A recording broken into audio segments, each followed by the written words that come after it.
on MSME schemes and updates. So on this fine Sunday morning, we will start the VCM soon. So just I would like to give a short introduction for Mr. Marathe sir. So Mr. Marathe sir is a partner in CMRS and Associates LLP. It is one of the first CA firm in Pimpri, Chinchwad, Pune since 1974.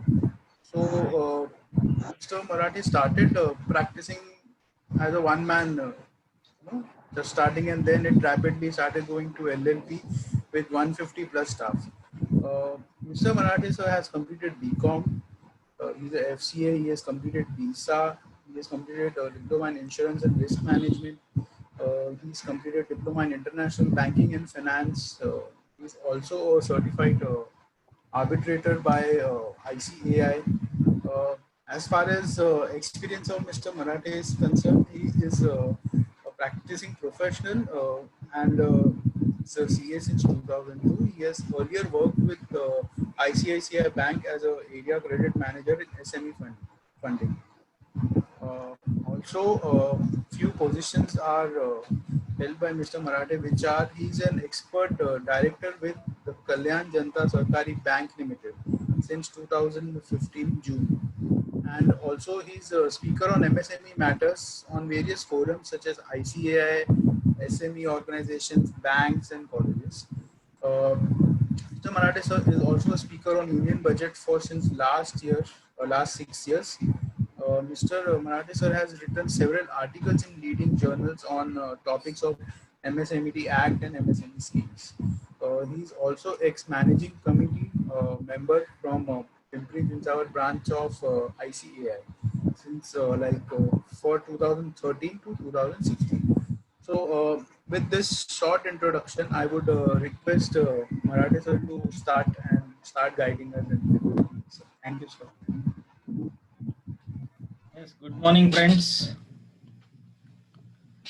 So we can definitely keep it a two-way interaction kind of. We are a small group comparatively, so maybe I'll keep the format like this. Halfway, I'll stop, say covering around two topics of my presentation, so that we can discuss few queries at that point in time, because new registration process and all.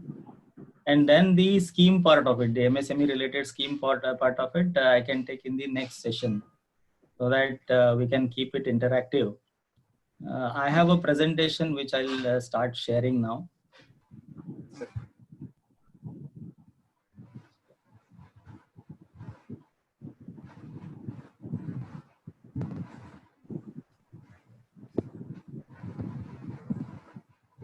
I hope it is visible.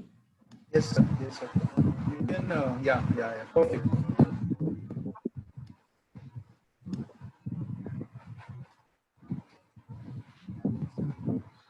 So friends, basically we are discussing today entire MSME ecosystem. In that, mainly in last 3-4 months, there are a lot of developments, like the much awaited amendment to the act has come as far as the definition is concerned. And there are a few initiatives that the government has taken recently. And in fact, in last 1 or 2 years, 2 to 3 years, lot of things have happened for MSME, which we should know as professional. So when I try to cover this topic, I try to cover this from role of chartered accountant viewpoint, one as a consultant, second as an auditor also, because this MSMED Act, the basic act which governs this MSME entire ecosystem, talks about lot of role for us as auditor also. So you must be remembering the recent MCA circular. Last 2019, there is a circular which is asking these all corporate buyers to report their MSME dues. So I'll cover that also. I'll cover basic one section 22 of MSME Act, then the reporting requirements, then one clause of 3CD also is there. So as an auditor, we have a lot of things to do as a duty towards MSME, I would say. Like it is a PSR for us, professional social responsibility also we can call it as. I can just start with the contents. In fact, the introduction part of it, I try to connect few dots in introduction. Then new definition and registration process I'll come to.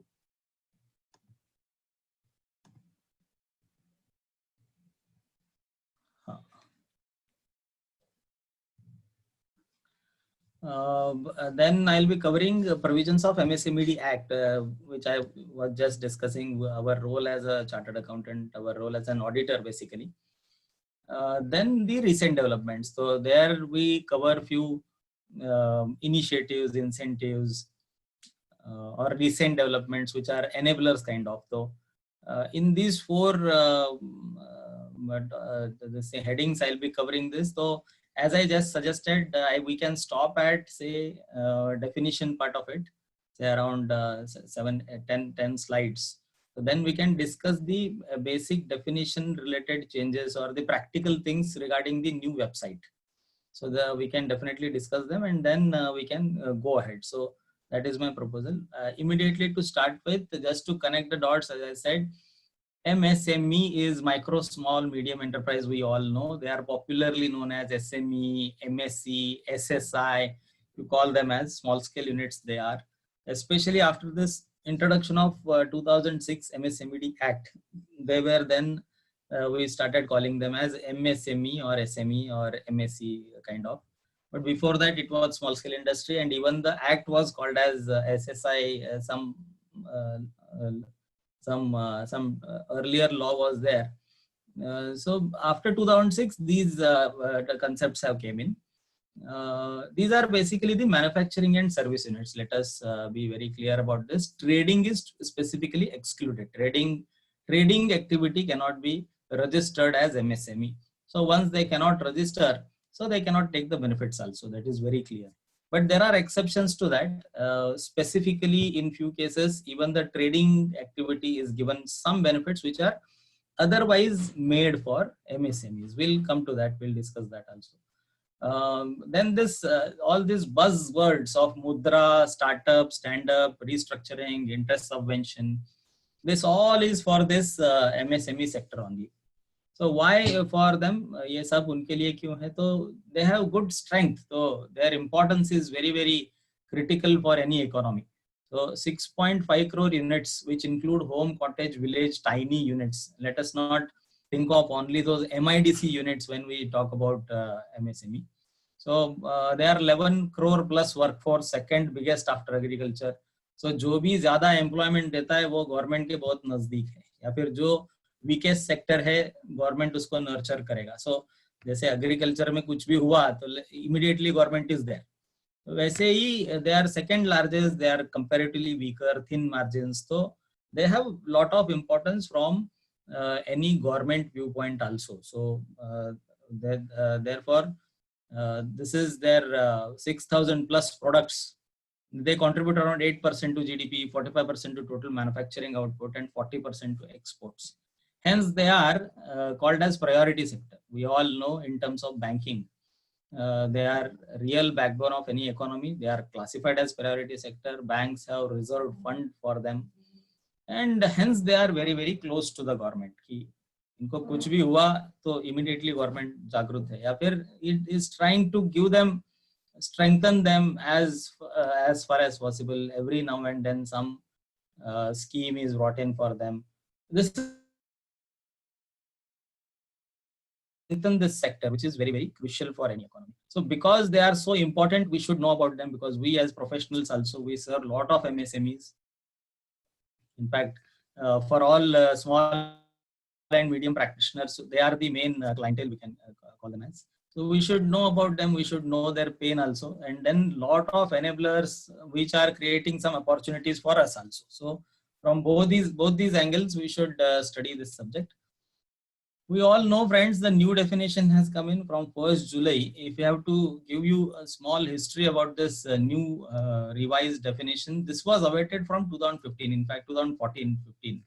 In 2015, one amendment was already proposed. It was there in Lok Sabha for 1.5 to 2 years, but somehow it could not go through. In fact, it was not presented only. Why? We don't know. So in 2018 December, one more amendment had come. amendment bill had come, which was about which was talking only about the turnover criteria. But that also, because Lok Sabha ka term khatam ho gaya, so that also expired. Ultimately, COVID came in, and with all announcements, Finance Minister announced this also. Okay, now we are revising all the investment related definitions. We are revising them, we are increasing them, and one more linking to turnover is brought in. So we are now going to understand that. I'm sure we have all heard about it, we have all read about it. But from 1st July, this website is launched, and there are a lot of queries that we all are facing. In fact, just 2-3 days back, there is a detailed clarificatory circular which the government has issued in this relation. Lot of things are clear as of now. I'll share with you that new circular also. What is the new definition? Increased limit of plant and machinery, added criteria of turnover, no distinction between manufacturing and service provider. Earlier, there were 2 different limits for service provider and the manufacturer. Now that is totally removed. What is the new definition? We all know it is first the plant and machinery or the equipment. For example, we chartered accountants, we are service providers, we are MSME. Up to 1 crore of equipment. For me, equipment is my laptop or say printer or say computer. These are my equipments. So up to 1 crore, I'll be micro, but your turnover also should be less than 5 crore. Either or you breach, you go to the next level. For example, my say investment is say 1.2 crore, but my receipts are only 3.5, 4 crores. I'm in small. So up to 10 crore of plant and machinery and 50 crores of turnover. And then 50 crores of plant and machinery and 250 crores of turnover. These are the revised buckets. Now, every bucket has its own advantage, we can call it as, but just to generalize, micro and small entities, they are almost at par, except banks have this one more sub limit into priority sector lending that is specific to micro. So they have a specific sub limit for micro entity funding. But otherwise, as far as government related incentives are concerned, or for that matter, the main provision of this MSMED Act regarding credit period, that is applicable only to micro and small. This advantage is available to micro and small. So just to generalize, micro and small are at par almost. Medium, we have a lot of things which are withdrawn, but still they are priority sector. So being in one particular bucket matters a lot. Moving into another category, the higher category, maybe some benefits you are going to lose. So hence every entity, they should be very specific. Where am I, and if I'm in this category, what are my benefits? So we as professionals, we should all know this, study this. But this is the basic structure of the definition. Now, as the revised definition has come in, so revised few things are also have been clarified, like definition of plant and machinery now they say is linked to IT Act. And if you go through the new form, it is asking you to capture the written down value. So till date under MSMED Act, the linking to written down WDV was not at all there.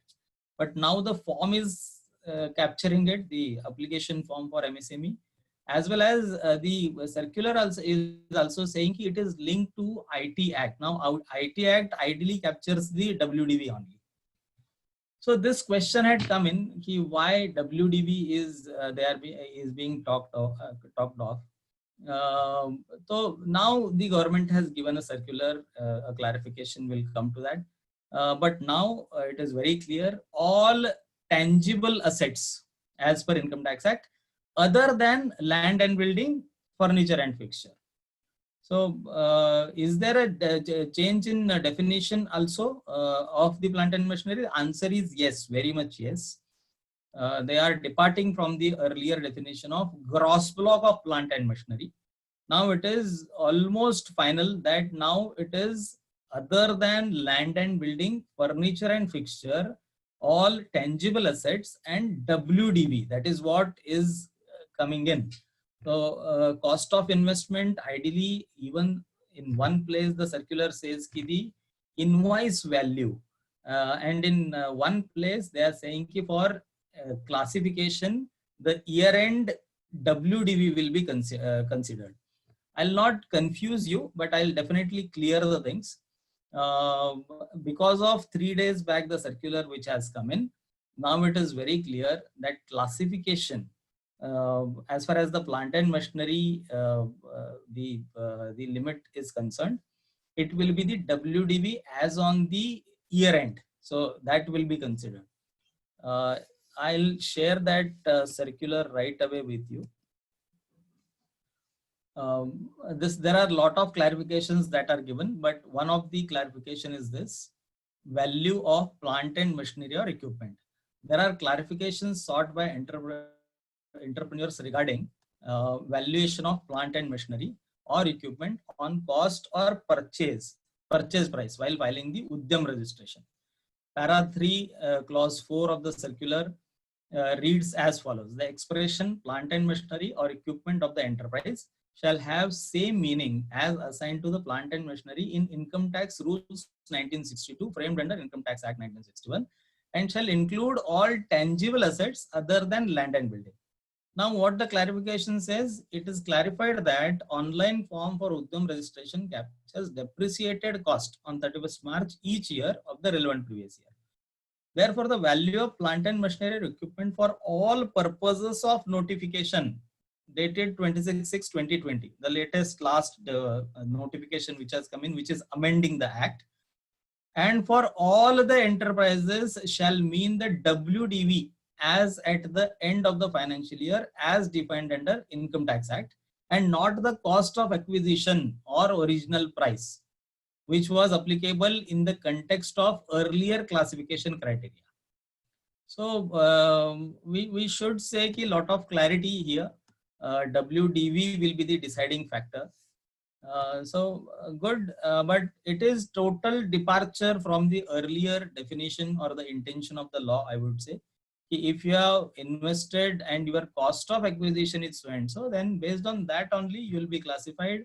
Your strength of the entity, the size of the entity will be decided, because WDV will go on reducing year on year. So any entity, suppose first year it comes into say medium, there are chances that in the next year, because even for plant and machinery, the first year depreciation is as high as 35%. So there are chances that medium enterprises will also start coming into small enterprises in the second or third year because of this particular clarification. But still, in my view, this is a questionable clarification or say circular that has come in. We will still evolve in all these things. But just for clarity, let us have this as a final thing. WDV is the deciding factor. Yes, out of the plant and machinery block, few things which are listed here, like pollution control related equipments, R&D related equipments, industrial safety, tools, dyes, firefighting, gas plants, know-how, transportation, all these things are anyways are excluded from the definition for calculation of the investment in plant and machinery. So which is further reducing your reportable value, and it will keep you in a comparatively a lower category so that you enjoy the benefits of being MSME.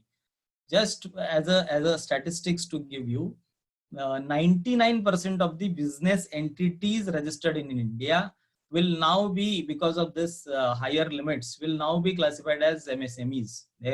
Maximum they'll be medium.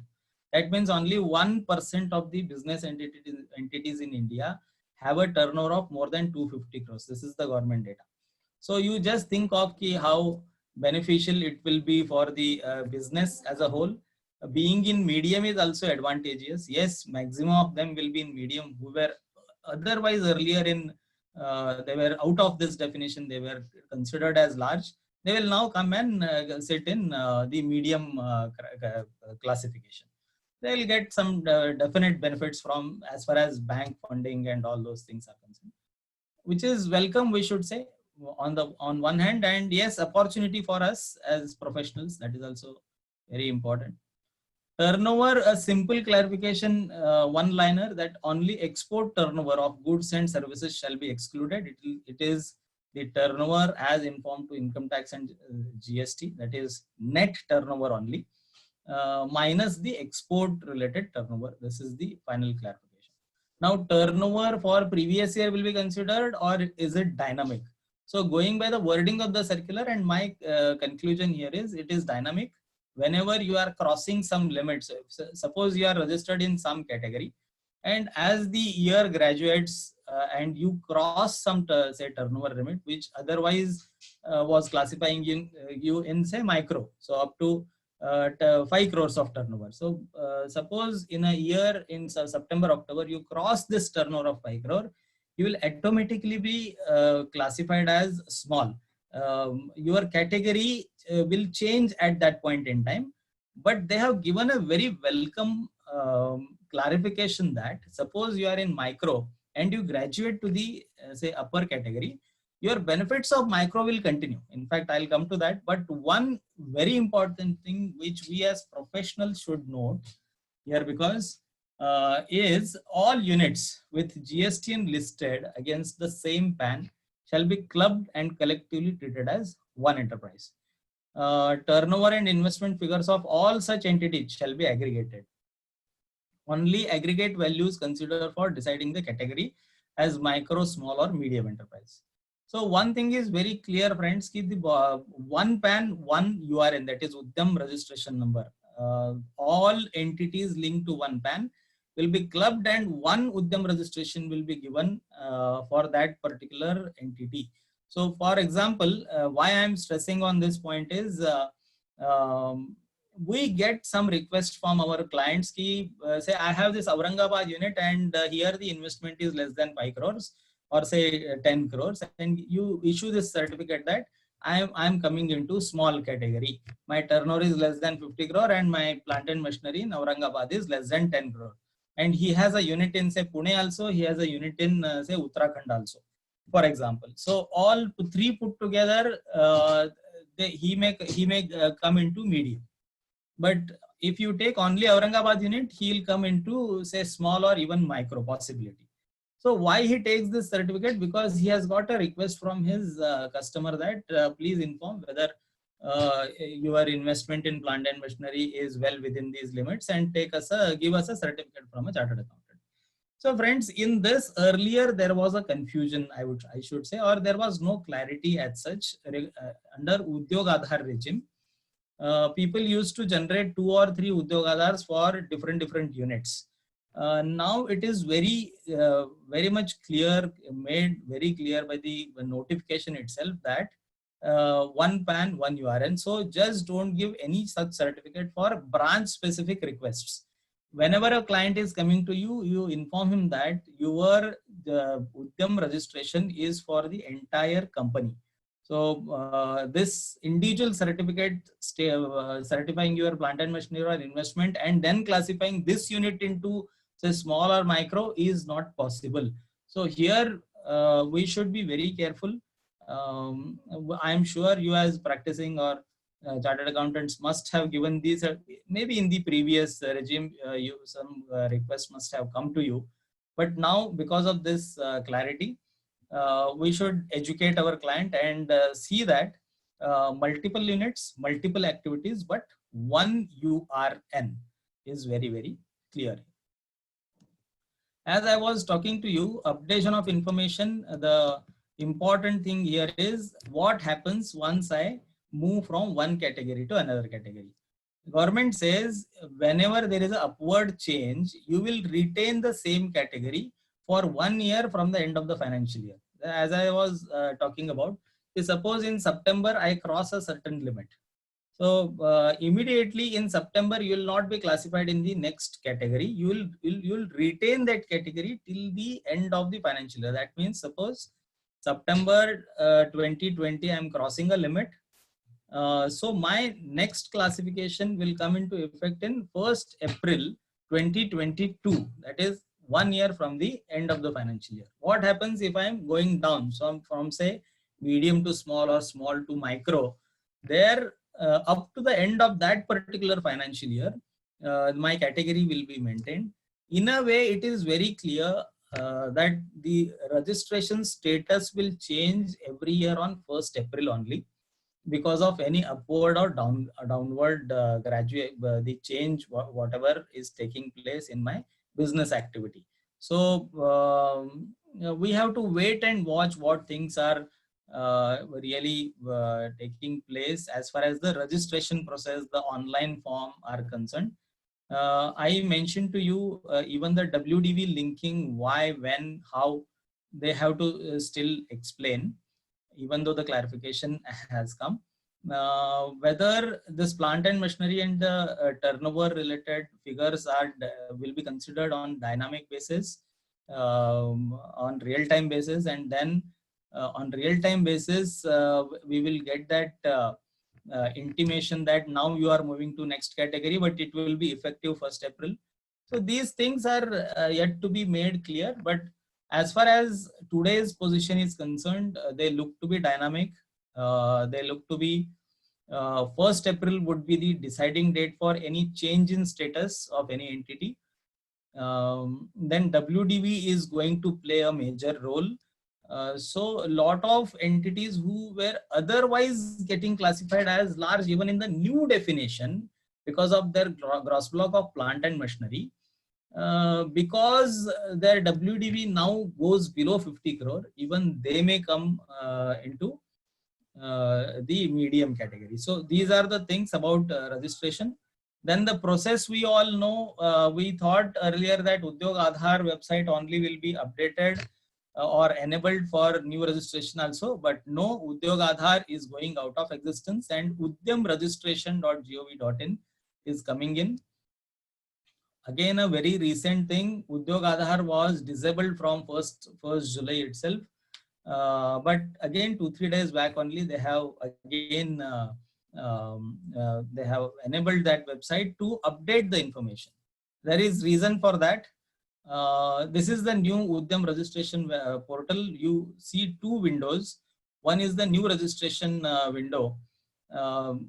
Just to tell you the highlights of new registration, which is already enabled. Any entity which was say earlier getting classified as large, they were never registered under Udyog Aadhaar. Now they can register because this link is already open. No fees, no filing of any document. Aadhaar number is required.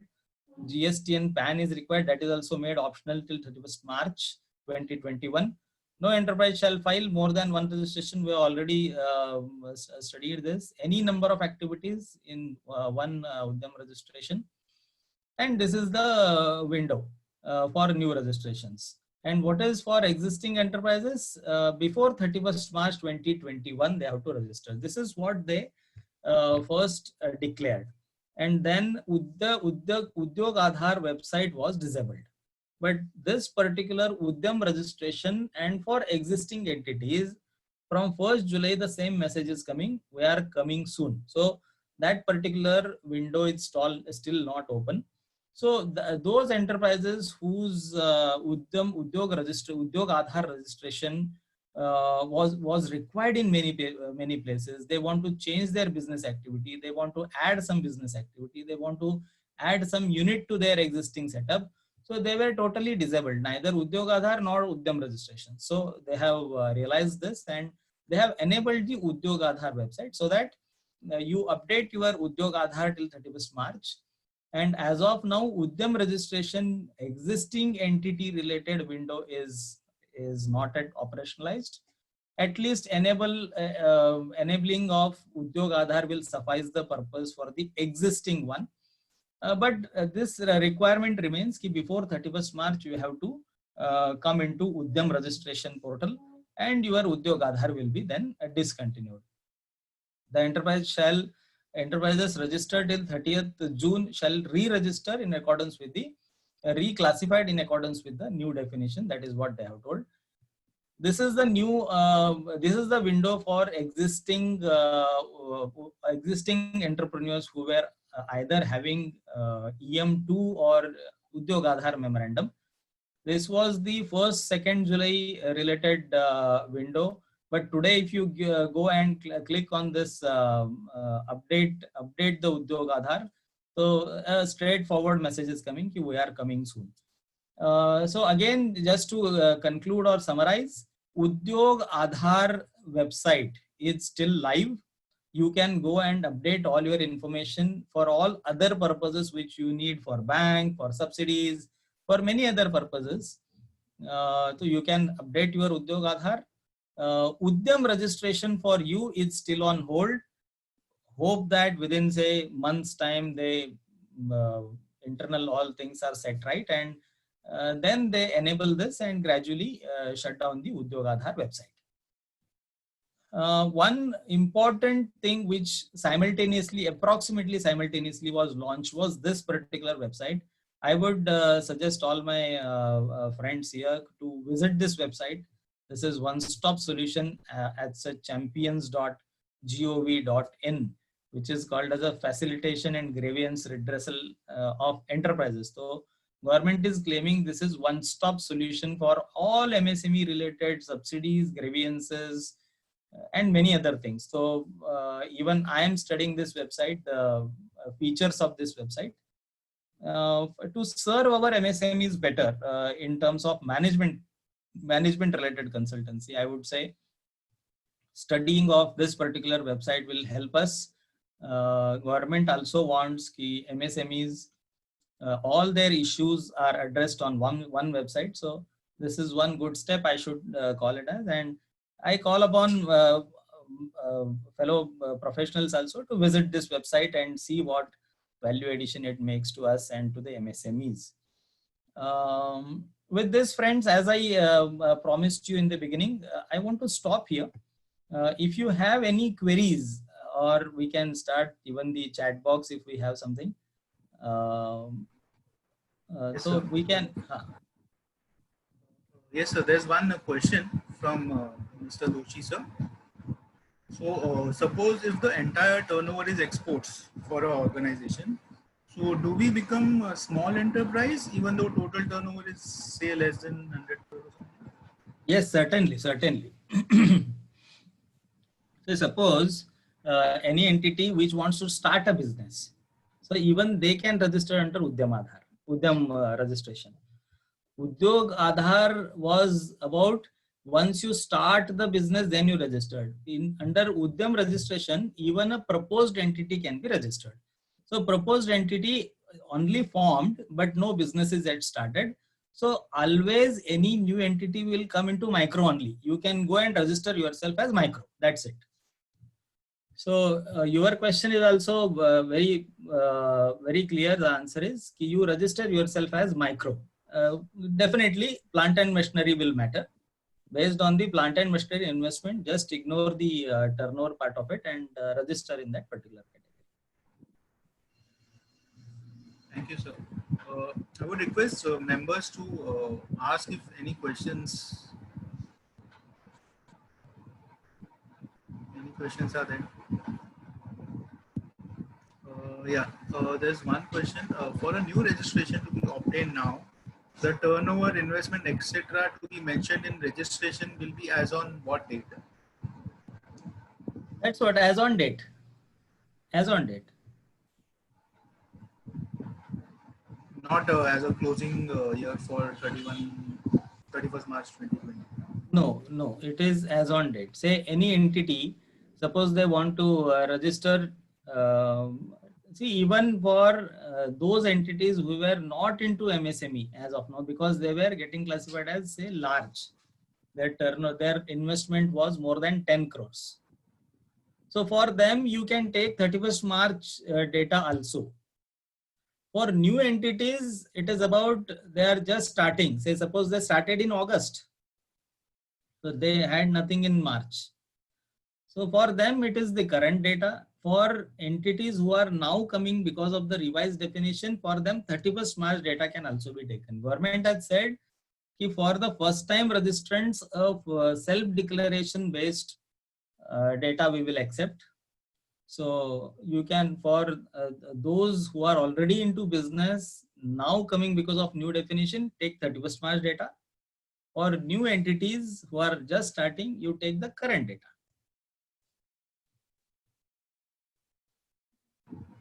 Okay, sir. Any more questions from the members, please?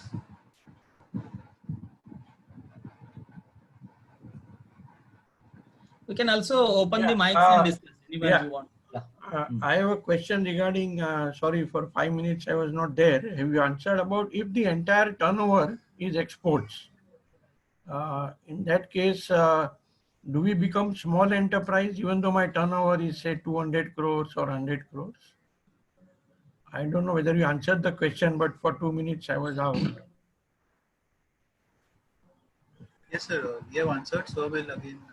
Oh, okay. I I'm didn't sorry. get your question. मुझे सुना ही नहीं दिया आपने क्या बोला. Yeah, Can I tell the question? I can repeat.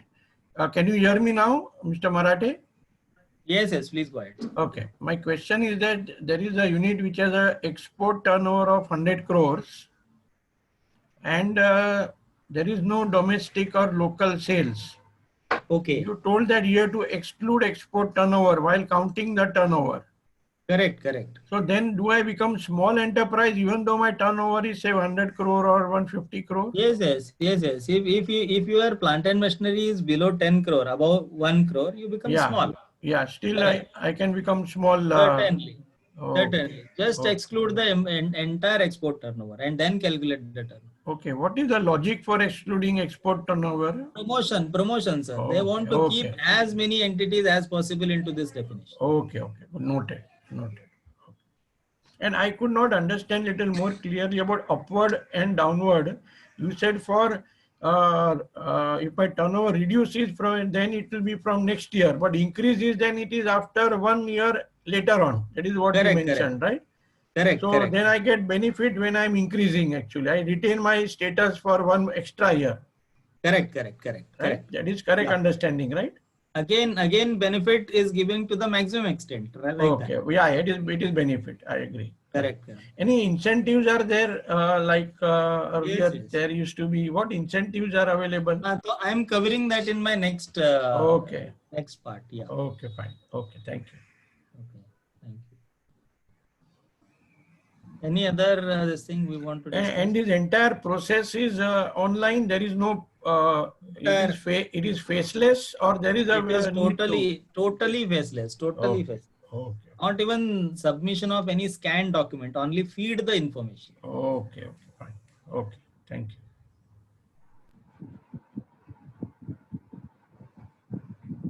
Yes, so I think we can go to the this thing next part of it. Yes.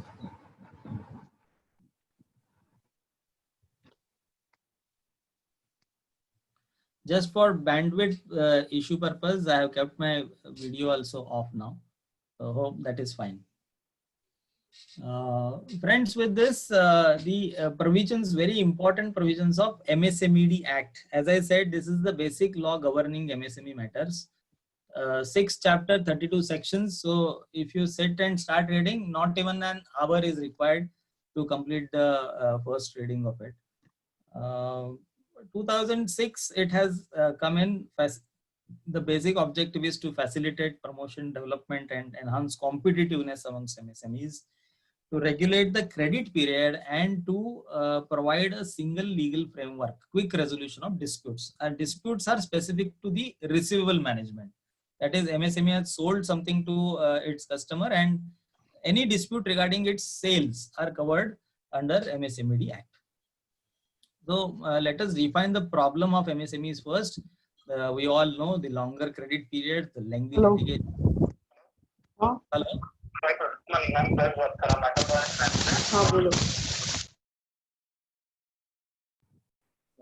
Yes, So, sorry. in the litigations, lack of access to formal bank finance, and very important is lack of awareness about the government initiatives or say incentives for that matter. So let us define the problem, then we get the solution. But I make a very bold statement because you will agree with me. This is a very articulated provision, MSMED Act, for fortifying the positions of MSME. So I make this bold statement that what is the solution for all these problems? Only solution is MSMED Act. So yes, the awareness about it amongst the MSMEs, amongst the professionals. When I was talking about the Champions website, that can become a very good tool for our practice also. It is a one-stop entire theory part of it, or the knowledge bank part of it for us as professionals. So same is MSMED Act. We should read this act. There are a lot of things in this which enables lot of things for the MSMEs, which will now go through in short. The basic provision of this act is about the credit period. We all know all purchases from MSCs. Now, as I said, these provisions are applicable only to micro and small entities. The buyer shall pay on or before the date agreed in writing. This is the basic provision. And where there is no PO agreement within 15 days from the date of delivery. And in no case, the act very beautifully, or say it says in no case, even though you both agree, the buyer and seller both agree, the credit period cannot exceed 45 days. This is what is the overriding provision. Now this appointed day is 15 days from the date of delivery. Day of acceptance is the day of delivery. And if there is no query raised, now act is very clear. Suppose I have supplied goods. The buyer is given 15 days to raise any query thereof. He cannot just tell me after 1 month, 2 months that, array, you delivered it, but there are problems. No, he has to tell the supplier, the MSME supplier, within 15 days of supply. If he is not coming back within 15 days, then the day of delivery becomes the day of deemed acceptance. So our act is very clear about the timelines. Now, just for our understanding, I have reproduced this various scenarios and various credit period depending on the various scenarios. Like as I mentioned, there is no PO and the buyer is not raising any query. In that case, the credit period is only 15 days. That is the appointed day, as I mentioned. Second scenario is there is no PO, no credit period is defined anywhere, but the query was raised. Suppose say on the 15th day, for example, the 15th day, 15 days are allowed. So on the 15th day, some query was raised, and on the 15th day itself, the MSC he rectifies the query. Suppose. So 15 days from the day of the acceptance, that is deemed acceptance, that becomes 15th day plus 15 more days, because the 15 days from the day of acceptance. 30 days is the credit period in this scenario. Third is a standard scenario. There is a PO and PO says the say credit period, anything say 45, 60, 90, 120, whatever may be the credit period mentioned. If it is less than 45 days, okay, it will further reduce. But suppose it is mentioned as say 45 days and no query was raised as it is. So day of delivery becomes the day of deemed acceptance. And so 45 days from the day of delivery. Now, fourth scenario is an interesting loophole based scenario, I should say. As you all know, 15 days are allowed to raise the query. Suppose there is a buyer, very clever buyer, who on the 15th day gives a specific acceptance. Yes, your goods were inspected today and we are accepting them today. So from that day, that is from 15 days from the date of delivery and plus 45 days, so it becomes 60 days. So this, I always call this as a loophole based credit period. So if you are a consultant to a say buyer and till date he was paying all his suppliers beyond 90 days. Now there is a compulsion, you tell him that within 45 days you have to pay, otherwise you have to pay interest. Many things are there, MCA reporting is there. But you can suggest him this thing कि चलो मैं 45 का 60 days आपको करके दे सकता हूँ. Point is कि we have to guide them as per law only, but in any case 60 days से ज़्यादा तो पक्का नहीं हो सकता. So this is one very important thing which we as professionals, especially from buyer's viewpoint, we should be clear about this. 60 days is the maximum credit period. I was talking about this interest. This is a compounding interest on every monthly compounding. Rate is 3 times the bank rate. That is what the law says. So what is the present? 4.25%. So the rate of interest becomes 12.75%. And the law also says if there is a delay, you just cannot pay the principal, pay the interest along with only. And friends, you all know clause 22 of 3CD. We are expected to report the interest paid under MSMED Act, and that interest is a non-deductible expenditure. Again, this is provision of MSMED Act only. Lot of times I get this question कि okay, law बहुत अच्छा है, interest provision वगैरह होना चाहिए, but really corporates interest pay कर रहे क्या? So this is for your information. Yes, corporates are paying the interest. छोटा सा छोटा corporate अभी आज interest pay करना पड़ेगा उसको, as far as the provisions of law or that MCA circular which I'll be discussing are concerned. But this is the position. Tata Motors in last 3 years, they have paid 7.9 crore interest. Now for Tata Motors 7.9 crore kitna bada hai, that is fine, but from MSME's viewpoint, few MSMEs have got 7.9 crore just interest from Tata Motors, and this was non-deductible expenditure in the hands of Tata Motors. Mahindra and Mahindra has paid 17.6 crores in last 3 years. And Bajaj Auto, you just go through their annual report, they very clearly, boldly they say ki we are neither delayed nor there is an interest provision. So it is nil. These are figures from annual reports of these 3 entities. You can go and verify many other entities. But why this disclosure is given by Tata Motors? Again, MSMED Act related section 22. Now this figure 22 is very important. We as auditors should remember this. Clause 7, clause past and present.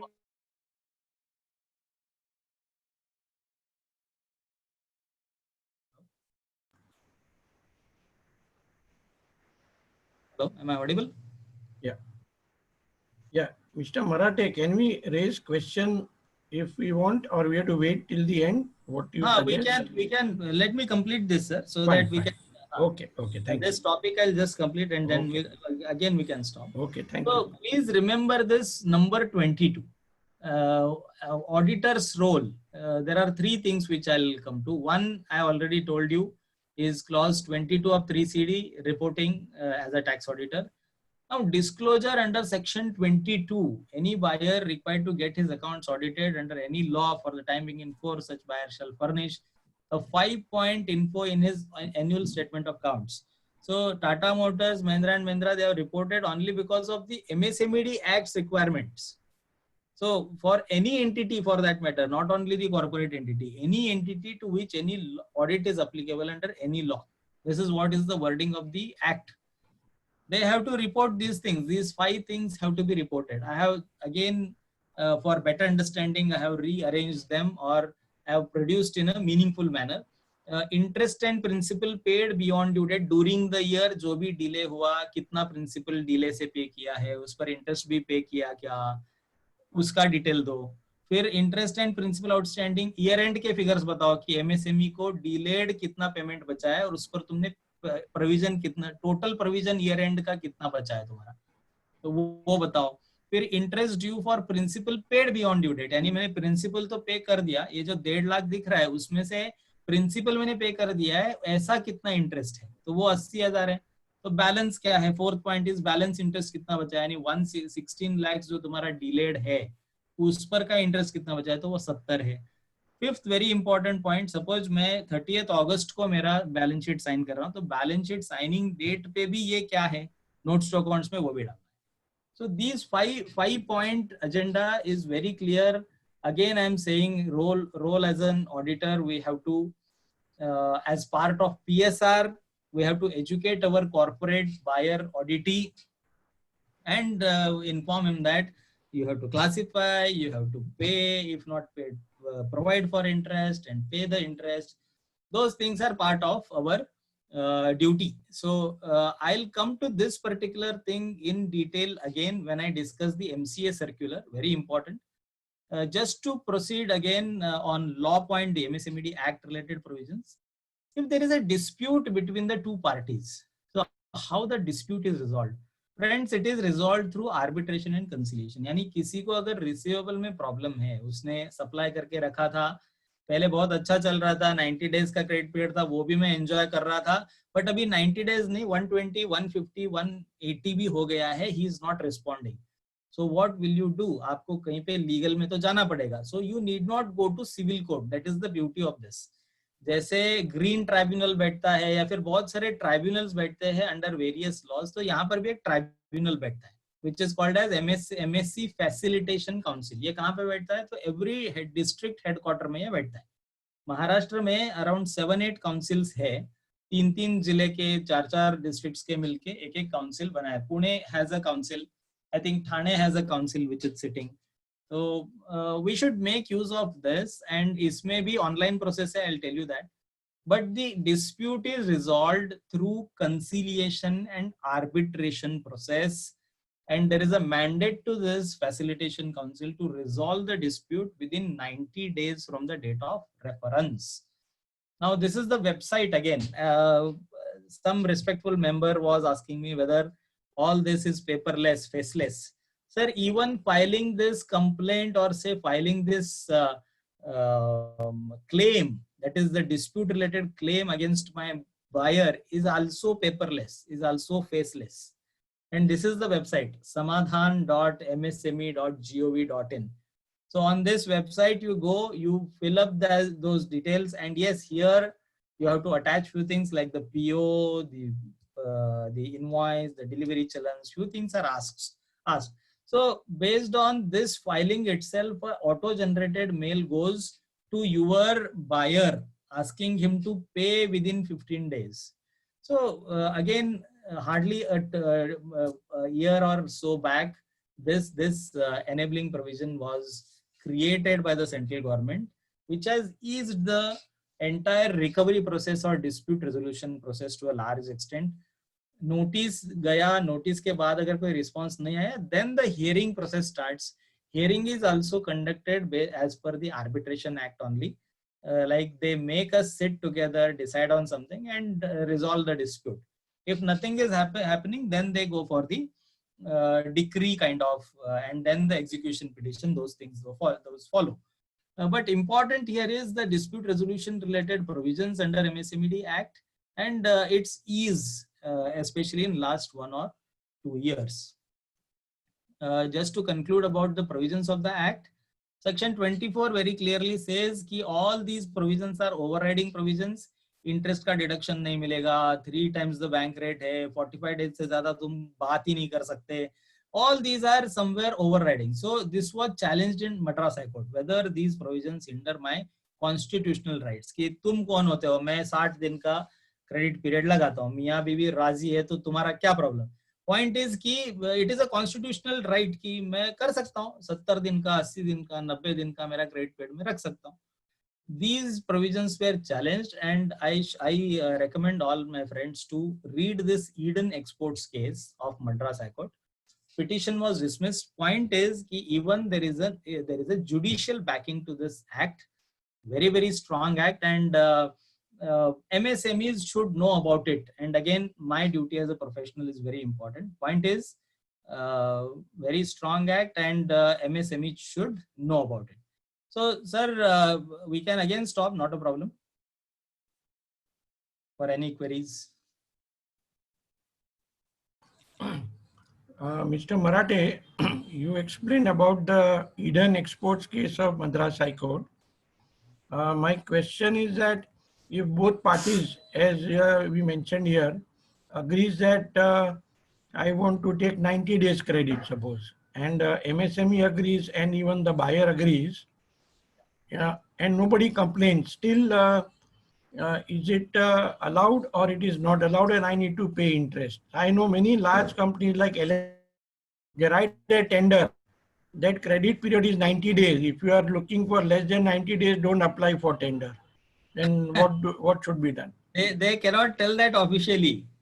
No, they don't write. They said anybody giving 90 days credit only should put up the tender. So automatically MSME are not fitting only in that case. Correct. So many MSME apply without asking for interest actually. Agreed. See, what is happening practically is, I agree with you, but as far as law provision is concerned, having a credit period of more than 45 days will make the agreement voidable, right? Na? As per Contract Act, it will make the agreement voidable at the option of the supplier. It is like that. if So if supplier is ready for that, agreed, agreed. But suppose tomorrow there is a dispute between the two parties, then right? In that case, the 45 days credit period will only be enforced.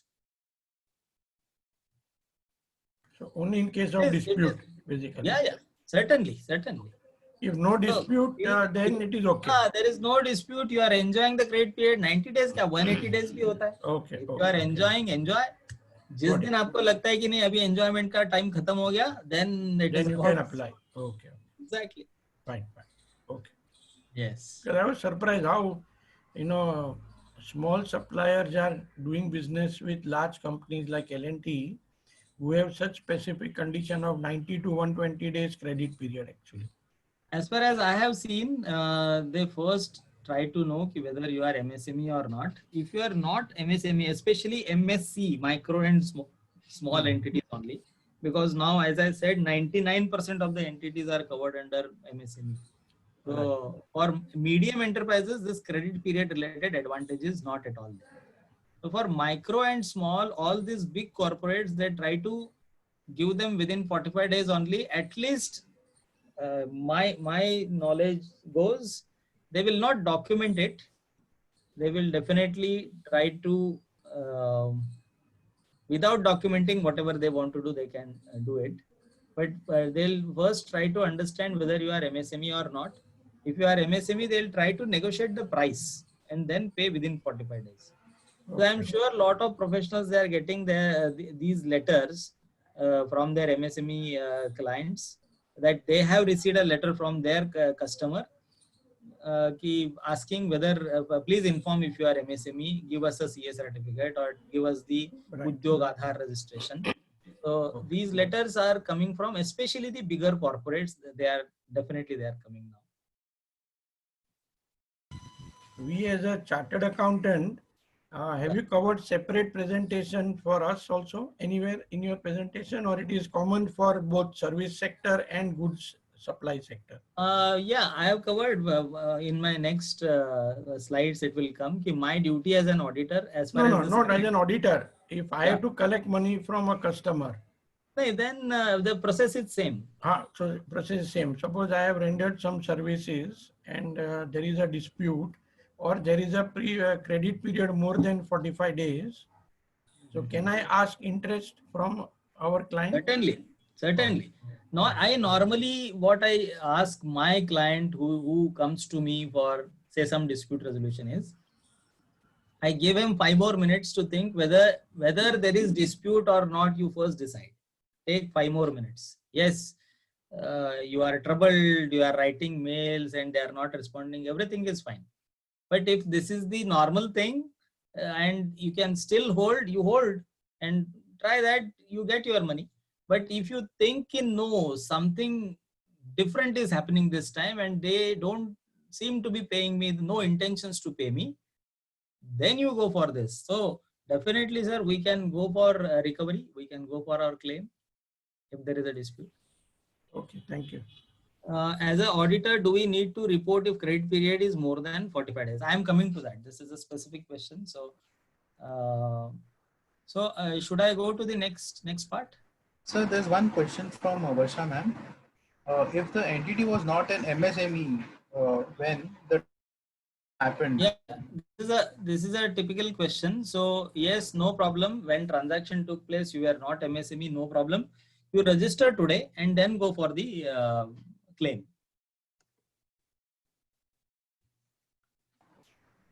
Thank you. Okay. Friends, in recent developments, just again as part of management consultancy to our MSME clients, you all know restructuring package, restructuring scheme is still live, still open for MSMEs. ये जब अभी आत्मनिर्भर का 20% वगैरह declare हुआ तो ये चर्चा बहुत हुई कि really should I postpone my EMIs, मुझे मोरेटोरियम लेना चाहिए क्या, इंटरेस्ट पे इंटरेस्ट लगेगा और मैं बोरो क्यों करूं, ये सब चीजें आई थी. बट फाइनेंशियल स्ट्रेस है क्या? सबसे important question is that if you are into financial stress, आपकी लिक्विडिटी में प्रॉब्लम है, तो restructuring is also one important tool in your hands जो एमएसएमई के लिए आज खुला है. which was open till 31st March 2020. That was extended in budget speech by Madam to December 2020. And on 6th August, very recently, it is further extended to 31st March 2021. Restructuring mein, we all know, we are all bank auditors also. So any kind of say relaxation in say EMI, you want to increase your tenure. 3 साल बचा है उसको 5 साल करो, EMI reduce करो. या तो you want a moratorium की 6 महीने मुझे हॉलीडे दो, अभी मैं EMI नहीं पे कर सकता. या तो you want to convert part of your CC into term loan, क्योंकि DP नहीं बैठ रहा है. मेरे पुराने कुछ डाइवर्जेंस हो गए थे, कैपेक्स कर दिया था, अब आप उसको पार्टली कार्व आउट कर दो CC में से, सो दैट मेरा DP अच्छे से बैठना चालू हो जाए. या तो any other additional funding you want for some immediate requirement kind of. So this is possible through restructuring. Any restructuring as per standard RBI guidelines, the account has to be downgraded. We all know it has to be marked as first NPA, and then only restructuring can be done by the bank. But because of this new circular, restructuring can be done without downgrading the account. So this is advantage to bank also. They are happy to restructure because they need not mark this account as NPA. So I would strongly suggest people, we all should suggest our clients, because government is giving targets. They say ki we expected around 12 lakh accounts to be restructured, but what we see now is only 5 lakh have come up. So we are waiting for further more accounts to come. So किसी को आपके clients में से अगर कोई है ऐसा जिसको ये लगता है कि होना चाहिए, so you can please take them to their banks. You can play a good role in preparing their viability report, the cash flow kind of part of it. Second thing which we discussed a lot is MCA circular. This 22 again comes here, the date 22. So first is clause 22 of 3CD. Second is section 22 of MSMED Act, which is asking every auditee to report those 5 points. And third is 22nd January 19 ka circular, which is asking, again, this is for micro and small enterprise related purchases only, naturally, because 45 days का advantage उन्हीं के लिए है. What is the circular all about?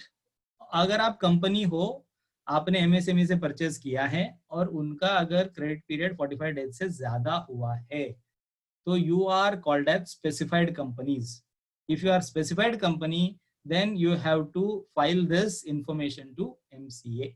What was the information required? कि आपने कितना कितना purchases किया है, then ये सब डिटेल्स आप दे दो कि नेम ऑफ द सप्लायर कौन है, PAN number of the supplier, total outstanding, date from which such amount is due, reason for delay, ये सब उस फॉर्म में हमको देना है अगर 45 डेज से ज्यादा जिसका आउटस्टैंडिंग है उनका.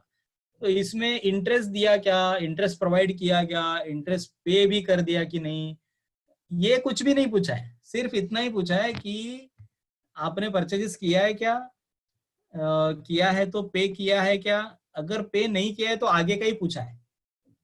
तो यहाँ पे मेरा रोल क्या है, जैसे क्लॉज 22 3CD ICAI इंस्टीट्यूट ने एक छोटा सा गाइडेंस नोट इशू किया था कि regarding this MSMED related interest you follow this procedure. So that is there still on record, आप सर्च करेंगे तो मिल जाएगा आपको, which had required auditors to verify whether each of the supplier is MSME or not. See friends, our duty definitely comes here. जो एक question आया है कि अगर 45 डेज से ज्यादा है तो मैं क्या करूं. इनफैक्ट स्ट्रेट उसका आंसर ये है कि उन्होंने 45 डेज से अगर ज्यादा बचा है तो इंटरेस्ट प्रोवाइड किया है क्या. इंटरेस्ट अगर प्रोवाइड नहीं किया है तो to that extent your profit is over stated, so qualify करना चाहिए. Straight answer is you qualify your report. But then what is the procedure that has to be followed? Before that, just to late filing अगर है MSME form 1 का, तो we all know कि there is penalty, there is imprisonment also to directors. So my role here is whether MSE suppliers have been identified or not. ये minimum process मुझे as part of audit documentation करना चाहिए. This is my independent view and which is supported by ICAI का जो guidance note जो आया था, guidance note नहीं बोल सकते उसको, एक क्लैरिफिकेशन टाइप जो आया था वो था. whether all MSc suppliers paid within 45 days. उनको पे किया है कि नहीं वो तो हम देख ही सकते हैं. अब सबको MSc क्लासिफाई करने के लिए प्रोसेस क्या किया है, तो whether a communication is sent to all your suppliers, you should get some evidence that yes, 200 suppliers थे, 200 के 200 लोगों को ये कम्युनिकेशन गया है कि नहीं, उसका हम पक्का एक कोई ना कोई एविडेंस रख सकते हैं. एनीथिंग हैज कम बैक, तो आंसर में be straight no. We have to go and check their inward register, then only we'll come to know. There are cases where these MSc suppliers have printed their number, their Udyog Aadhar number on the invoice itself. So that is one evidence for us. If there is a delay, whether interest is provided and paid. So suppose आपका जो case था कि 45 days से ज्यादा outstanding है, मुझे पता है अगर आउटस्टैंडिंग है तो इंटरेस्ट नेचुरल है आएगा, और इंटरेस्ट भी compounding interest every 30 days. And there are cases, please note it, there are cases where principal is paid, interest is there, interest सितंबर से सेम रखा है. नॉट पॉसिबल एवरी मंथ आपको इंटरेस्ट पे interest लगा के उसको बढ़ा के रखना है. हनुमान जी की पूछ है, वो एवरी मंथ बढ़ती रहेगी. तो वो भी हुआ है कि नहीं वो भी देखना मेरा ही काम है. Whether notes to accounts include the 5-point disclosure as per section 22. अब ये रिक्वायरमेंट सेक्शन 22 का और MCA का रिक्वायरमेंट ऑफ रिपोर्टिंग, ये दोनों मैच होना चाहिए. सामने मुझे दिख रहा है कि कोई MSME सप्लायर है बट उसको 45 days में पे भी नहीं किया है, ना ही रिपोर्ट किया, यानी डिले हो गया. तो any delay in reporting, any miss reporting is all punishable. So if there is any of non-compliance, am I suitably qualifying my audit report? Sir जिन्होंने ये क्वेश्चन पूछा था 45 days रिलेटेड, मेरा इंडिपेंडेंट व्यू इसमें ये है कि all these provisions are resulting into some liability on the part of the company. What is that liability? It is interest liability, or additionally now the liability towards the penalty of MCA. So if there is some liability which is not provided for, मेरा actionable क्या है sir? Clear है, auditor है हम सभी, तो हमारा actionable है कि मैं सूटेबली मेरा ऑडिट रिपोर्ट में ये कैसे दिखाऊं, मैं कैसे बताऊं. अब कैसे दिखाना कैसे बताना we all know. So it is up to us, our individual जो हमको इसमें लगता है वो हमको करना चाहिए. माय इंडिपेंडेंट व्यू सेज कि the audit report has to be qualified, stating that the interest quantum is so and it has to be quantified. I'll tell you my personal experience. Last year was the first year of reporting, 18-19, because this came in 22nd January 2019. So we suitably qualified in few cases and also stated that the quantification was not possible because even though there are suppliers, their total payments, their total ledger, bill wise knocking off of payments, those things were not quantified, nor there was any effort made to quantify that. So hence even the quantum of interest was not quantifiable. So but that is somewhere wrong, I should say. Every qualification should compulsorily come with quantification also and its impact on the profitability.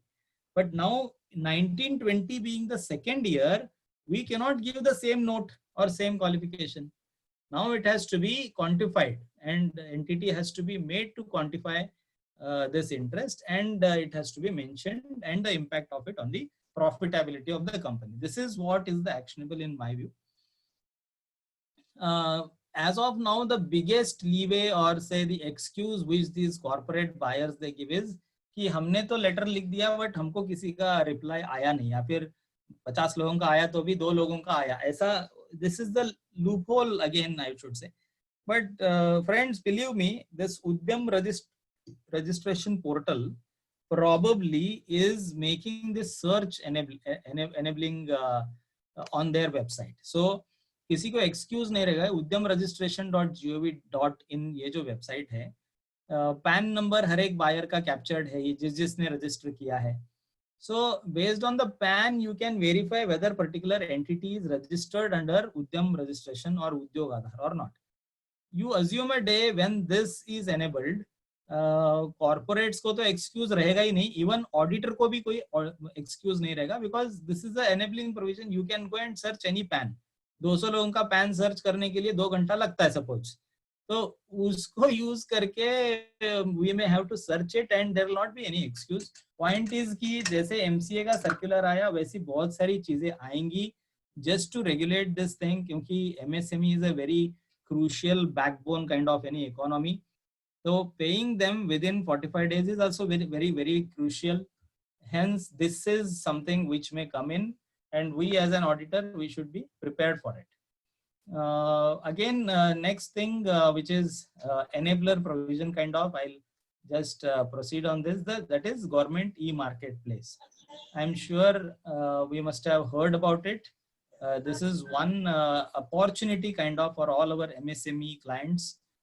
We all know how our public procurement policy used to be, the manual interventions and all. Just to remove this, this e-procurement process was brought in 2016 by this present government only. It is an online end-to-end marketplace. This is a SPV 100% owned by central government. All central government and state government departments, PSCs, procure goods and services from this portal only. It is and there are no charges to register on this. We as chartered accountants should also go and register on this. Special provisions for startups and MSMEs, fully online, paperless, again, easy access, mandatory procurement goal for MSMEs out of total procurement done by the government is 25%.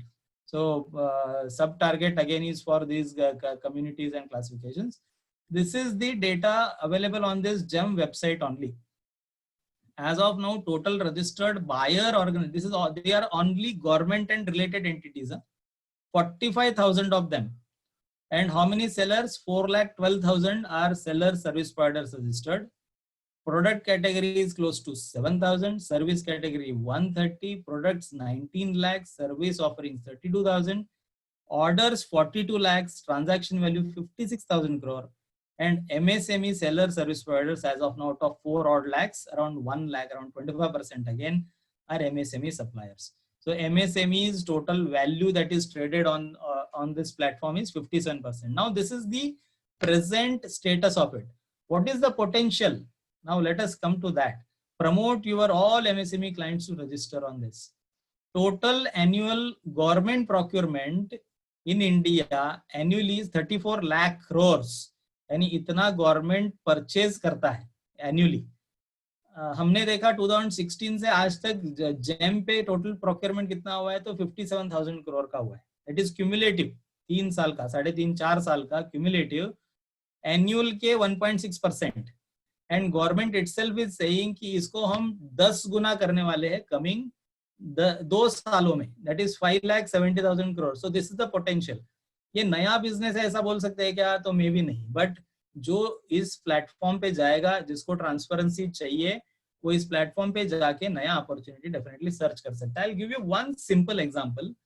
Railway related procurement used to happen, all their tendering process and all used to happen through a separate platform which was again online only, but that is discontinued only 3-4 days back. From 15th August, I suppose all procurements of railway also, the major procurements, are now diverted through GEM only. If this is 5,70,000 in 2 years, it is 18 lakhs in next 5 years.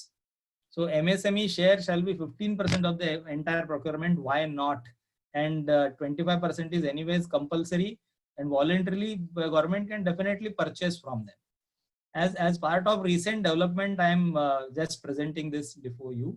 And this particular GEM website also is talking about this GEM 4.0 also, so which is about use of blockchain, all this new technology, and just to create that transparency. And 100% mark should be given to the present government or their commitment towards transparency.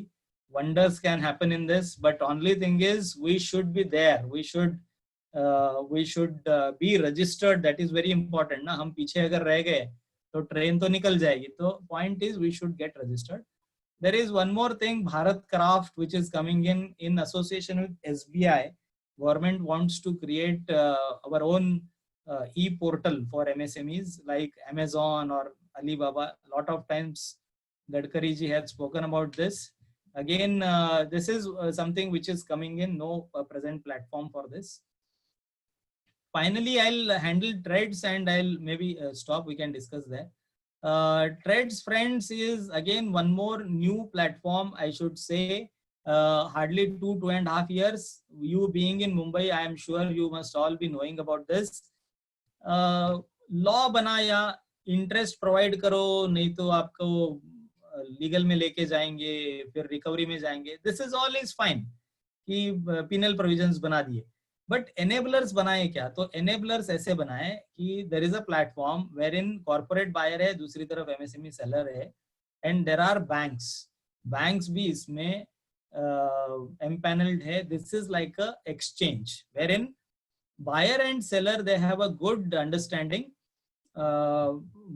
because for the buyer whose turnover is more than 100 crores, for them it is very compulsory now to register on this Trades platform. As I said, this is an exchange. The corporate is registered. He says ki MSME, whatever you are supplying me, your bill will be discounted. What is Trades? So trade receivable e-discounting system is an electronic platform facilitating financing of trade receivables of MSMEs through multiple financial institutions. These receivables can be due from corporate and other buyers, including government departments and PSUs. And this is e-receivable discounting. It is a bill discounting platform only. This was created around 3 years back, and there are 3 platforms as on date. Any buyer, any seller can register on these platforms. They have a good understanding between them, and the buyer, the seller MSME, for him the good news is he gets his bills discounted on the 3rd or 4th day. See, because of liquidity, we all know the importance of liquidity. The MSMEs, for them it helps a lot. Acceptance of bill, this is the process how it works. Buyer and seller, anyone can propose. Bidding is done by the financiers. This is the beauty of it. Suppose X buyer is rated as AA by the, say, credit rating AA. There are banks and NBFCs, they are willing to take some exposure on him for this bill discounting. So suppose 5 banks take exposure on him of say 100 crores. And now once the MSME files its bill, all these 5 banks, they will start competing and start bidding for that particular bill discounting. And the best bidder will win that bid. And who is the beneficiary? The MSME is the beneficiary, because suppose he gets the bid at say 7%, 7.5% in today's rates. So for him, always his rate, being an MSME, his rate is always 10.5%, say 9.5%. He will get it discounted at 7.5%, say 8%. So it is always beneficial to him. Payment made by the FI to the MSME seller at an agreed rate of financing or discounting. Payment by the buyer to the financer and on the due date. This due date cannot be more than 45 days. In this, friends, the main FAQ is, now these FAQs you get on the RBI website also, whether the MSME seller would have to pay the financer in case the buyer defaults in repayment. The answer is no. The transactions processed under Trades are without recourse to MSME. This limit taken by the financial institutions is on the corporate buyer, and the recourse is to the corporate buyer only. You can search 2 things on RBI website. One, Trades FAQ. Secondly, you can search this beautiful video published by the RBI only on YouTube, calling RBI Trades video. You will get very good understanding of the concept. As I mentioned, there are 3 platforms as of now. One is InvoiceMart, second is M1 Exchange, and third is RXIL. RXIL is initiative of NSE and SIDBI only. InvoiceSmart and Balance 2, one is promoted by a bank and one is by a private house. So any 3 platforms we can go and register. As I said, for all corporates whose turnover is more than 100 crores, for them on MCA Trades platform is compulsory. So company secretaries, those who are practicing, or they know better about it, because as of now, non-registering is not yet punished, but people have started getting notices whether you are registered or not. Friends, with this, I think I am coming to the end of my presentation. more than 60%. This is about awareness amongst the MSME about all these initiatives, I should say. Sir was asking about incentives also. There are a lot of incentives, sir. We can sit for that maybe some other time. Especially the investment linked incentives are there in state government of the central government. So we can discuss them once. Friends, about the opportunity or say this awareness gap, I should say, hardly 20-25% of the entities are registered. So out of 6.5 crore, if you ask me, only 1.3 crore entities are registered. Balance are not. Those registered, they don't know their rights. They know their rights, but they don't claim it. They claim it, but they don't get justice. This is the scenario in a way. 20% hardly are registered.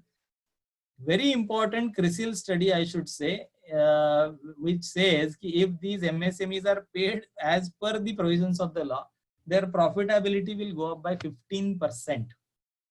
So this is what a typical MSME is. And our role is to tell him, just don't worry, there are a lot of things. First of all, I am there, मैं हूं ना. At the same time, GEM है, TRADES है, then समाधान मैंने already बात किया आपसे. Just a pictorial presentation I have done. My message here is, we as chartered accountant, we are in the center of solution. So let us be the solution providers. Let us create the awareness. This is the message, friends. So I'll stop it here and we can now discuss any queries. Yeah.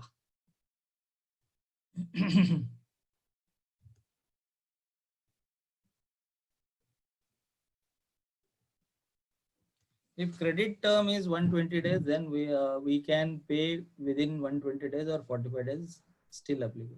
45 days is applicable, yes. That is the bottom line. There was one more question from Sunil ma'am. Suppose if a person is doing any manufacturing activity by employing labor from outside, so is it fine? Like, is it qualifiable as manufacturing? Yes, no bar. You can employ people from anywhere. You mean to say labor contractor? Yeah, labor contractor. They are not their employees. No problem at all. Employment related conditions are not there in case of MSME related provisions. Any more questions from members, please? The benefit which you mentioned related to collection is from Indian entities. But is there Yes. any protection from export receivable? Under MSMED Act, it is not, sir, because MSMED Act is definitely applicable to India. Oh. So your export customer, he cannot be obliged under this. But yes, we have some other hedging techniques you must be knowing. ECGC is there, or those kind of. But under MSMED Act, definitely not for the export customer. Sir, if one MSME has to recover the amount from the other MSME, so then also they are covered, or only for the corporate it is covered? Yes, sir. Yes, sir. Buyer can be anyone. Even MSME buyer has to pay within 45 days. Okay, okay. Thank you, thank you. Is it applicable for retention money payable as well, the provisions? Retention, it is not applicable, I should say. It is like the retention money, suppose the agreed time in say 1 year. Right? And after 1 year, you are not getting it. Right. After 1 year, again, one thing, let us make it very clear. MSMED Act should be read along with Contract Act also. Right. And we just cannot tell my customer कि because there is 45 days का credit period का provision है, तो आप retention money लेना ही बंद करो. Not possible. So we need to be practical. हाँ, आप ये बोल सकते हो उसको कि BG लो और मुझे retention money वापस कर दो. Bank guarantee low. In fact, which the government has very recently done under this pandemic related announcements. I have said this कि आपके सभी SD security deposits आप वापस ले लो, हमको BG दे दो. That's enough. बट आपका टाइम खत्म हो गया है रिटेंशन मनी का और फिर भी नहीं दे रहा है, तो you go for this dispute resolution. Okay, thank you. Sir, agar if a person is a trader, then he will not be covered under that 45 days credit terms. Can he demand that? No, sir. The credit, the retailer or wholesaler, trader, he just cannot register only. So he just cannot claim that. He is not MSME. Okay. Thank you. Sir, any interest paid for the late payment to MSME, it is not allowable as a deduction from the Income Tax Act. There is a specific provision for that. Now, suppose according to if you are auditing any company, we have to make a provision for that. And after that, that person waives off that. As he says, That okay, person, you that waives person off. Waive off. waves off. Okay. Huh. Now, because of that, I have to write back that amount. Now, when I'm writing it back, so it will be my income because my expenses are specifically disallowed, and my income anyhow it is taxable. So, what is your opinion? Whether I can set off against that because my disallowance has gone in 1 year, and my income has come in the next year. Sir, one important thing here is again as per Income Tax Act only, any interest like it is basically the bank interest is not even allowable. It is 43B that it allows. Na? Only paid then it is allowed. So anyways, you are just providing, so there is no question of deduction, even otherwise. So it is not claimed as a deduction only. You are right, ki I have paid tax on that, even though it is provided. Point here, I would like to take it to a different angle. As per MSMED Act, what will happen? This is about Income Tax Act. कि फिर से मैंने पहले तो deduction लिया ही नहीं, फिर मैं रिवर्स करूंगा तो टैक्सेबल भी करूंगा क्या? Yes, इनकम टैक्स के एक्सपर्ट्स जो रहेंगे उनको ये बात करनी है. But there is a typical case which I have practically handled. This was a listed company. They had provided close to 50 lakhs as interest. और क्योंकि हमने एवरी क्वार्टर में इनको क्वेरी रेज किए, इनको बोला कि आप प्रोवाइड करके रखा है, नो प्रॉब्लम, आप हर क्वार्टर में इसको इंटरेस्ट प्रोवाइड करो, इंटरेस्ट पे इंटरेस्ट प्रोवाइड करो. तो उन्होंने सेम बोर्ड में अपने ये क्वेश्चन रखा और उनको ये ऑर्डर मिला ऊपर से कि मुझे नेक्स्ट क्वार्टर में ये इंटरेस्ट दिखना नहीं चाहिए, आपको क्या करना है करो. हेड फाइनेंस को उन्होंने बोला.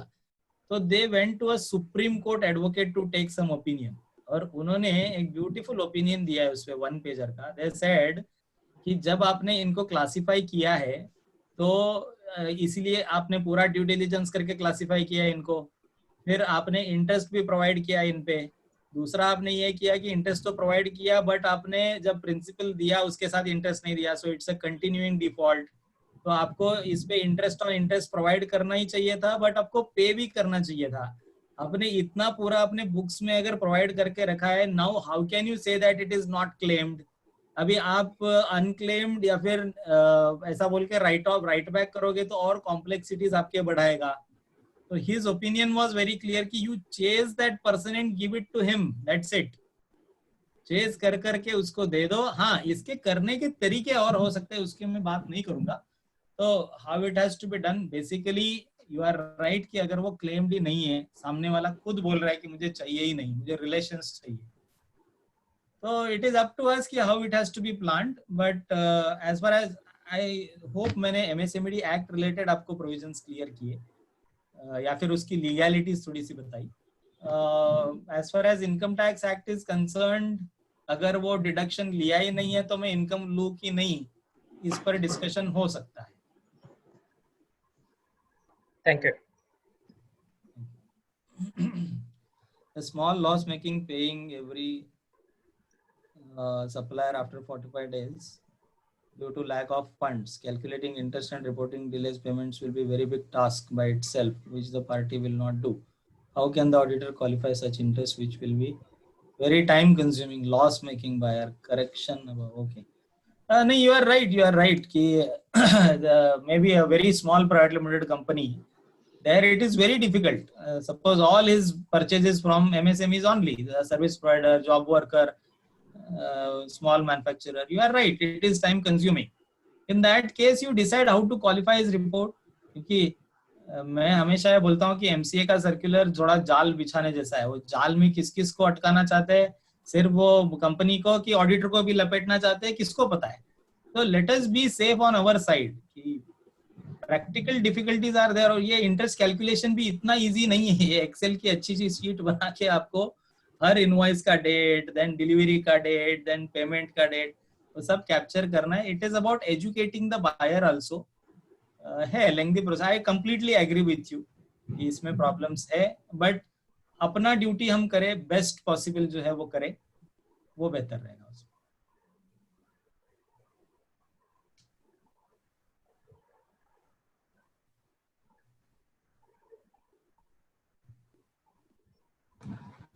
Any more questions from members, please? Mr. Marathe, if let's assume I am not keen to collect the money interest from my supplier and I give it in writing, I don't want interest and I'm happy with 90 days, 120 days credit, whatever I'm giving. Still, am I forced to make a provision in my books of account of the supplier that I have delayed payment and I have not paid interest? I mean, is it the same the opinion which you gave that you, if I don't provide only, the opinion was you have, where you have provided, but if all MSMEs give me in writing that I am happy with 90 days credit and I don't want interest, suppose, then what happens? Sir, instead of answering to your specific question, I would put it like this: what is the purpose of making this provision? The purpose of making these provisions or enablers which are now getting created, like even MCA circular is an enabler, or say trades is an enabler. So the purpose here is कि they are identified as a weaker class, weaker business community kind of. So they should be paid within 45 days. So here normally what I have seen in corporates is, if not if they are not able to get into these longer credit periods, they are now negotiating on prices.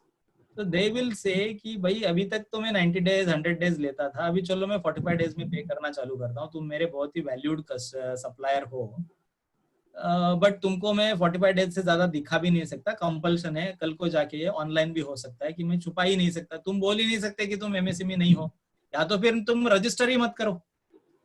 तुम register ही नहीं करोगे तो मुझे problem नहीं है, but registered हो, आज तो तुम डिक्लेरेशन दोगे तो ही मुझे पता चलता है, तो डिक्लेरेशन मत दो कि तुम एमएसएमई हो. आज भी चल जाएगा सर, वो जोशी सर, तो आज चल जाएगा कि वो डिक्लेरेशन नहीं दे रहा है, अपने आप को डिक्लेयर ही नहीं कर रहा है एमएसएमई है, तो वो आप जो बोल रहे हैं वो अभी भी हो जाएगा. बट गोइंग फॉरवर्ड इसको इतना ऑटोमेटिक ही करना है कि वो कोई डिस्क्रिप्शन होगा ही नहीं. हाँ, उस केस में ओनली आपके पास जो रहेगा वो प्राइस नेगोशिएशन आपके हाथ में है.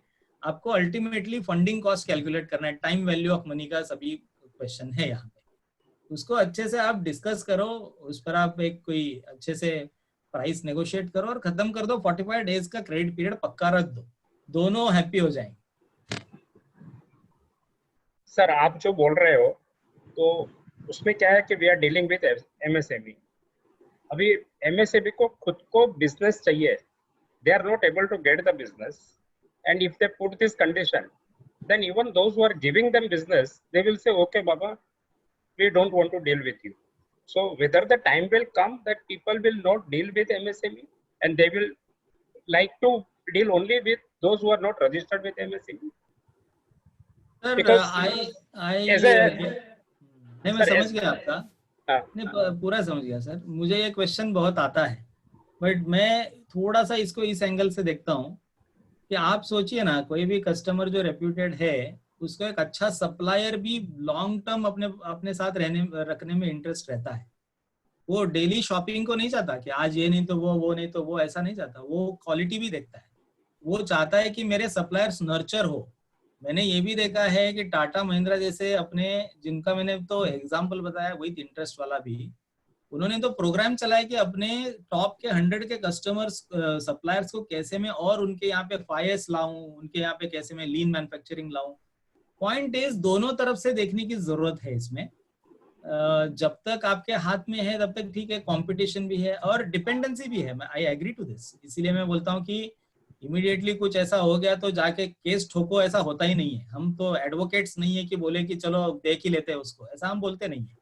हम बोलते हैं कि तुम तब तक डिस्प्यूट में मत जाओ जब तक तुम्हारा होल्डिंग पावर है। तो ये प्रैक्टिकली आप जो बोल रहे हो तो आज सही भी है टू सम एक्सटेंट, बट इसकी सेकेंड साइड भी देखनी पड़ेगी हमको। और अल्टीमेटली बिजनेसमैन को तो एक बोलते हैं ना, वो बैलेंस्ड कॉल लेके आगे बढ़ना पड़ेगा। आप मुझे बताइए ना, बीइंग चार्टर्ड अकाउंटेंट हमने कितने आज तक के बैड डेट राइट ऑफ कर दिए होंगे ऐसे ही। रिकवरी हमारे लिए भी वो बहुत बड़ा पॉइंट होता है, हमने कितने नोटिस भेजे तो है, डिपेंडेंसी है। It is all about balancing the things. अपना कॉल हमको लेके आगे बढ़ते रहना पड़ेगा। बट जहाँ पे जैसे आप अभी मैंने जेम का बात किया, गवर्नमेंट ई मार्केट प्लेस, आपने गवर्नमेंट को सप्लाई किया है, तो गवर्नमेंट तो ये बोल ही नहीं सकती ना कि आप ऐसा करो वैसा करो। ऐसा नहीं होता है। वो तो किसी एक लॉट में से सिलेक्ट करेंगे और उसको 45 डेज में देंगे भी। अगर दे नहीं पाए तो इंटरेस्ट भी देंगे। गोइंग फॉरवर्ड ये जो चीजें मोर एंड मोर ऑनलाइन होंगी, चीजें जब बदलेंगी तब का क्या। अब तो चलिए ठीक है सर, इसमें एक हो जाता है कि एमएसएमई का ये था कि उनको प्रोटेक्ट करना है। कहीं ऐसे तो नहीं हो जाएगा कि they will be totally out of business, we don't want to buy from the MSME and मुझे ऐसा the लगता नहीं है। entire business will be shifted to the big corporate, because see many trades are there. I will just give example of textile industries or some auto part industries where normally the credit term is 90 days to 120 days or even 6 months, which is very, very common. Now in that, if somebody has formed a private limited company, then he will be in deep trouble, because all his competitors are able to pay after 6 months or 3 months or 5 months. Now compulsory he has to pay within 45 days. So either he has to change his constitution. हाँ, मे भी नहीं, buyer है तो ना, buyer है हाँ, तो इसीलिए उसको 15% का रेट ऑफ टैक्स भी तो किया है सर। उसको उधर खींचने का भी तो काम चल रहा है। नहीं, आई एग्री मेहता जी, आप जो बोल रहे हैं ना कि ये दोनों ही प्रैक्टिकल साइड से इसकी जो मैं देखता हूँ, वो दूसरी तरफ से भी इसलिए देख रहा हूँ क्योंकि इनकी नीड है। एंड आज ultimately because law is there, लोग ऐसा नहीं कर रहे कि आपको बाहर रख दो, नहीं, they want to negotiate the price. मैंने बोला ना, टाइम वैल्यू ऑफ मनी का है अल्टीमेटली। एक अगर आपको कॉर्पोरेट गवर्नेंस जिसको बोलते हैं, आपको अगर अच्छे सप्लायर्स अपने डेवलप करने और 45 डेज में भी अगर उनको देना है तो sit with them, negotiate the prices and pay them with in 45 days. Law of land है। sir, today if I am registered as a MSME and my old dues are there, whether that will be covered under that? Yes, yes. If you want to give them notice now, you were not registered when you supplied, you register now and give the notice. Thank you. Okay, thank you friends. I think yeah, we can conclude. Yes, sir. Yes, sir. Thank you for the wonderful presentation. So many members are already messaging. They liked the presentation and all the queries are answered. So I would request Deputy Convener Shikha Madam to say a few words, sir. Yes, Pankaj. Hello, am I audible, Pankaj? Yes, yes. Maheshwar sir, thank you very much for your time and your presentation. It was really very nice, very helpful, and very interactive session. All our members are, sending the messages continuously. That very helpful session. And the way you have started the presentation with, how what are included in the MSMEs, how it is changed, what definitions of turnover and investment in plant and machinery. Because all these terms are very much important for us, for all chartered accountants to know, what are included in MSMEs, so that they can serve their clients, they can deal with their clients. So you have covered everything very nicely, and including the registration process and under Udyog Aadhaar and Udyan registration, and how how to take the credit period and how to give the disclosure about the interest. That is very much important for all the auditors. So these are like very important things. I mean, many times we forget being a CA, like what has to be disclosed or not. So you have covered everything with the practical examples. And very simple presentation, easy to understand. Very nice presentation. Thank you so much. I must say, I mean, we are really blessed to have this presentation in our session. Thank you all. Thank you very much. Thank you, sir, Thank for you. Thank you great. from all of our Chembur Circle members side. Thank you so much, sir. I would request Hinesh sir to please give vote of thanks to Maheshwar Marathe sir. Thank you, Mr. Marathe. Generally, we always are busy with tax or something to do with auditing topics. This was a very hatke topic selected by the convener, very useful. I was thinking for a few minutes whether I should continue and is it interesting to me, but the way your slides were there, I sat through the entire presentation of 2 hours. Especially I learned new about trades and GEM, which I was not aware. I had heard, but I was not aware. So it was very, very informative. And plus your statistic that hardly 20% is registered in MSME, that is very surprising. The ignorance is there among MSME about non-registration. So you have really given us very good insight. And I hope you will share this presentation with our members so that we can always, those who have not attended can also get benefit out of this. Yeah. With this belated 74th Independence Day to all members who are there virtually. And we have wished everybody on WhatsApp group, but I think virtually also let us wish everyone.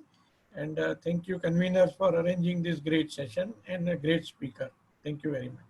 Thank you, sir. And thank you sir. for your questions also. So this made this session very much live. No, it was very informative. Thank you. Thank you. Yes, Thank Sir, you. as Doshi sir rightly said, I speak about this everywhere, the awareness. So my call to the study circle is, can we spare all members individually, if possible, or in a group also? If we can spare 1 hour a week to do something on awareness for directly to the MSMEs on the ground. तो हम खुद सोच सकते हैं कि really क्या कर सकते हैं, बट जो बोलते हैं ना एक सोशल कॉज के लिए 1 घंटा मेरा हफ्ते का मैंने स्पेयर किया, ऐसा हम क्या कर सकते हैं? अगर सोचेंगे तो वंडर्स हो सकते हैं. हमारी को रिस्पॉन्सिबिलिटी जैसी भी है मैं बोलूंगा. So that is my only request or say suggestion. Thank you. It's a very good initiative. I guess many people will get into a proper framework. In the end, the country will progress. India का नाम रोशन होगा. So let's do it. Especially when you say 99% of the trade is in MSME, I mean, you are almost virtually covering everyone. In fact, when you say 99 is almost 100 only actually. That is very great statistics. Yeah. Thank you. Okay, thank you all. Thank you, sir. Thank you once sir. again Thank on you. behalf of Chembur CP Study Circle, sir. Thank you. Thank you, Hinesh, sir. Thank you, Maheshwar, Thank sir. you, all the members. Thank you. Thank you for attending. Thank you, sir. We'll just log off. Thank you, sir. Once again. Thank you. Take care. Okay, Pankaj, thanks everyone once again. Ma'am.